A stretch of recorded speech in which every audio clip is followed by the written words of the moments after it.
ძალიან ბევრი ადამიანი ყოველთვის ორიენტირებული არის ფასზე.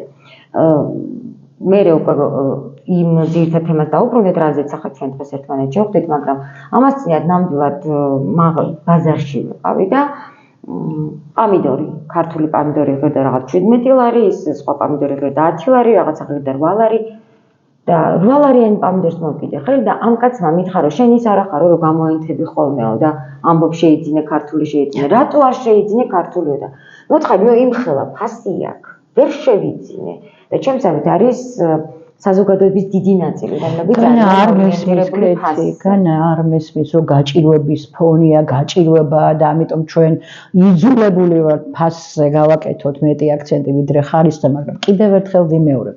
მე ვარ ერთ-ერთი ყველაზე ღარიბი ადამიანი დედამიწის ზურგზე. მე არა ვარ მდიდარი ადამიანი, მაგრამ კიდევ ერთხელ ვიმეორებ. მირჩევნია ვჭამო 100 გრამი კარაქი და ბატონო, ვიდრე ვჭამო ის ტრანსხილი, რომელიც ღირს 2 ლარი და მე 200 ლარს დავხარჯავ ექიმებში. თუმცა აქაც სხვა პრობლემასთან მივედით, ნახეთ, შემოტანილი საქონელი უფრო იაფია ვიდრე ქართული. ესე იგი, ქართულ გლეხს უჭერს ამ რეალიზაცია უჭერს პროდუქტის მანდარის სახელმწიფოს და ძალიან ძვირი უჯდება. მანდარის სახელმწიფოს არ ვიცი მოყოლილი მაქვს თუ არა ან გაგაცანი თუ არა ალეკო ჩაჩანიძე არის ესეთი არაჩვეულებრივი კაცი რომ ექიმი ფსიქიატრი რომელიც წლები ცხოვრობდა ამერიკაში ადრევე წავიდა ძალიან ადრე გახდა ამერიკის მოქალაქე და ახლა კანადაში ცხოვრობს იქ აქ ქართული სახლი ასეთი სათვისტომო რესტორანი ოფისი და ყველაფერი და ეზიდება საქართველოდან ყველაფერს ქართულს მათ შორის ყველასაც ერთ-ერთი იშვიათი არხია ყველის გატანის იმიტომ რომ ჩვენ არ გამოვირჩევით ყველის ექსპორტით არ არის ქართული ყველი ვერ უძლებს ვერანაირ კრიტიკას იმათი კრიტერიუმებით იმიტომ რომ რაღაცა მოკლედ ტერმინებიც ვარ დაგაბნიო მიკრობიოლოგიურად სომატური ჯრედების თვალსაზრისით იმათ სხვა მოთხოვნები აქვს ჩვენ სხვა სტანდარტი გვაქვს იმათ სხვა და ვერ ვხამდებით მაგრამ გააქვს ამ ადამიანს ყველა ნორმის დაცვით და ყავს ძალიან კარგი მომწოდებლები ცეზარი კახიძე არაჩვეულებრივი აჭარელი კაცი ძალიან მაგარი მოამაგე ფერმერი წარმოებელი და მან მითხრა რომ მე რომ ეს პროდუქცია ქართული იქ შევიტანო 47% უნდა გადავიხადო გადასახადი რომ ადგილობრივს არ გავუწიო კონკურენციები ჩვენთან პირიქით არის ჩვენთან პირიქით არის დიახ თუ ქართული სახელმწიფო ვინც არ უნდა იყოს ხელისუფლებაში ხვალ რომ საფლავიდან ადგეს ვიღაცა გენიოს ვინც რა ვიცი ვისაც პრეტენზია აქვს რომ მეორედ მოსვლაზე ისიც კი რომ დაბრუნდეს და პეტრე პავლე ვინც გინდა იყოს ქართული სახელმწიფო თუ არ იზრუნებს თავისი ფერმერის თავისი მეწარმის დაცვაზე და მას კონკურენტს გაუჩენს თურქულს, ირანულს, თუნდაც ევროპულს, ჩათვალე რომ ჩვენ ვერასდროს ვერ განვითარდებით, ჩვენც ვიქნებით სულ ღარიბები და ზუსტად ჩემსავით ვიც ესეთი ახირებული ხასიათის არის როგორც მე, ვიყიდით იმ 2 ლარად 100 გრამ კარგ პროდუქტს, მაგრამ არ ვიყიდით 20 თეთრიან რაღაც უბედურებას. იცი რა მაინტერესებს ანა? ახლა ჩვენ ლაპარაკობდით რომ ქართული ყველი შემოტანილი, მე მახსოვს ჩვენ ადრე რომ შევხვდით ერთმანეთს, მაგრამ ძალიან ისე მწვავედ აყენებდი შენ საკითხს ირანული ფხნილის შემოტანაზე, ყველის წარმოებაზე. აი რატომ გჭირდება ყველის თუნდაც რძის შემოტანა არ ყოფნის, უბრალოდ ძროხები აღარ არის და რთული ამათი შეხედვით. კეთი მე და შენ ვიცნობთ ერთ არაჩვეულებრივ მართლა მოამაგე ფერმერს, მოაზროვნე ფერმერს, ნამდვილ ესეთ როგორ გითხრათ, აი ფერმერი მეურნე როგორიც უნდა იყოს, ესეთი წარმომედგენია როგორიც არის ნიკო.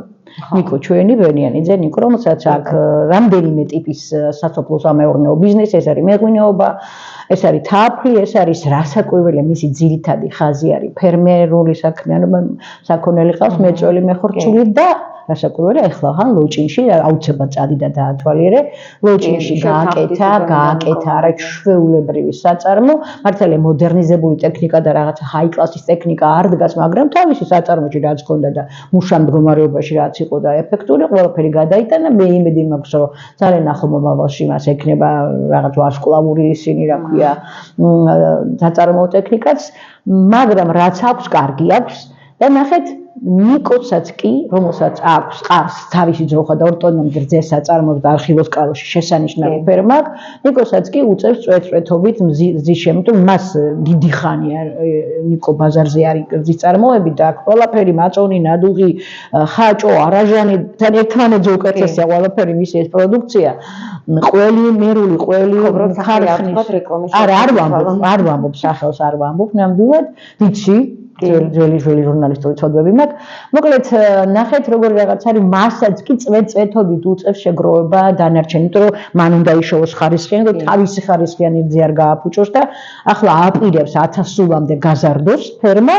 ეს ნიშნავს იმას, რომ პრინციპში ხა მე ნიკოსნაირები 24 საათი უნდა აპიარო, არამც თუ რეკლამა ხო, ნახეთ 1000 სულამდე გავდიო და მე აი განცხადებას, ეხა მას აქვს ხაზი, როგორც ყველა სხვა დანარჩენ კომპანიებს აქვს სულიად ნედლ რძეზე დამზადებული პროდუქტი და აქვს ასე თქვა აღდგენილ რძეზე დამზადებული და აწევს კეთილს ინდისერად პატიოსნად ამ ყველაფერს. ნახეთ მექნება რომ მხოლოდ ნედლძეზე ვიმუშავებ, ამიტომ მისი ოცნებაა რომ სულ ნედლძეზე გადაიყვანოს წელი თავის ეს უზარმაზარი წარმოება. არ არის რძე. საერთოდ რატომ გავიხსენე ასე ცლად არ არის იმიტომ არ არის რძე რომ მესაქონლეობა არ არის ისე ხელშეწყობილი როგორც უნდა იყოს. ჩვენმა სახელმწიფომ არაგუში უფრო ადრე, აი მილენიუმის პროგრამები რო დაიწყო, მაშინ აქცენტი გააკეთა საწარმოებზე.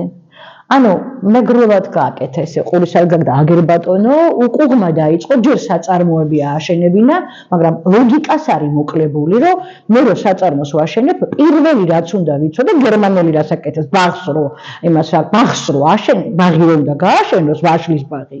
3-4 წელი თხრის იმას ორმოებს, აღზევს სამაცივეს სიძერს, მიწის დედას, მიწის ქვეშას, ამას რო ყველაფერს ინფრასტრუქტურას მორჩება, სამაცივეს შესანახს აწყობებს, მე რგავს იმას რა ქვია, ხეხილს მე რგავს და თანკაც რა არის ის გაიხარებს, მაგრამ ნახეთ, ემზადება იმისთვის, რომ დაკრიფავს სიტყვაზე თუ ტონა აქვს გაწვრილი და გამოუვიდა 100 ტონა, სიტყვაზე უტრირებულად, მან იცის, სად შეინახავს 10 წლის მანძილზე ამ თავის 10 ტონა და 100 ტონა და რაღაცა. ამას ვამბობ, ჩვენ არ გვაქვს რძე და დაფინანსდა არ ვიცი. აქ ლაპარაკია კოლოსალურ მილიონებზე, მე მინახავს ჩემ დასაუბედუროდ, ჩემ დასამწუხაროდ ტექნიკა ეზოში გამოყრილი როიჟანგება ღიაცის ქვეშ არა მარტო ზის ტექნიკა, პასტერიზატორი აი ცრემლები მომდიოდა, ხა მე ახლაც კი ამ ხნის მეყოლე ქას ჯერ არა მაქვს ჩემი საწარმო, იმიტომ რომ არ გამოვიდა თქო ბიზნესმენი თავში ვეგითხარი, აუცილებლად მექნება როცა ყოველის მუზეუმს გავაკეთებ მე პატარა საწარმოს.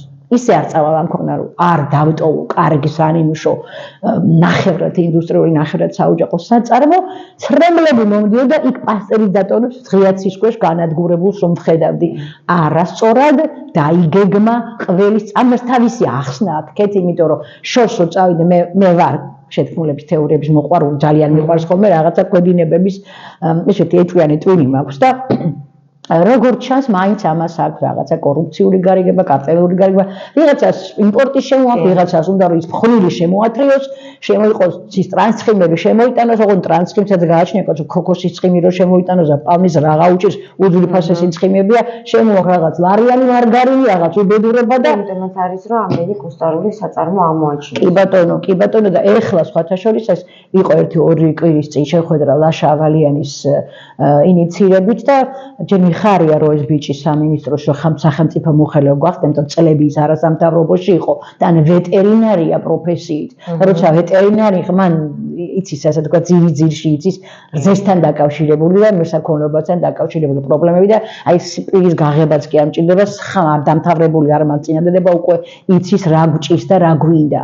იყო ეს შეხვედრები ფერმერებთან ჩატარდა და დაისვა საკითხი რომ უნდა დაეხმაროს თუ არა ქვეყანა მესაქონლეობას. ანუ პირუტყვი შემოყვანაში უნდა ჩადოს და კი უნდა მე ვამბობ რომ კი უნდა ჩადოს. ნუ ახლა გირჩის ტიპის პარტიები შეგეკამათებიან რომ არა რატო უნდა ჩადოს. კი მაგ ხო გახსოვს ალბათ გადაცემაში კითხეს პირდაპირ წყალში ჩაყრილი ფული არის სოფლის მეურნეობაში. კი ბატონო, კი. ეს მიცხრა ხათაშორის თავის დროზე ყოფილმა პრეზიდენტმაც, მარგველაშვილმა ხათაშორის რაღაც შეყვარა ფერმერები და თქვა რომ არა, სახელმწიფო რა შოშო რატომ და ჩადოს. არ არსებობს ქვეყანა. სადაც გინდათ ეშაპოძე ამიყვანეთ და მოუმჭერეთ ეს ჩემი კიტრივით თავი რომ მომავს. და ვერ დამისაბუთებს ვერავინ რომ დარჩა რომელიმე სახელმწიფო რომელსაც სუბსიდირება არ გაუკეთებია რძეში დღემდე ასეა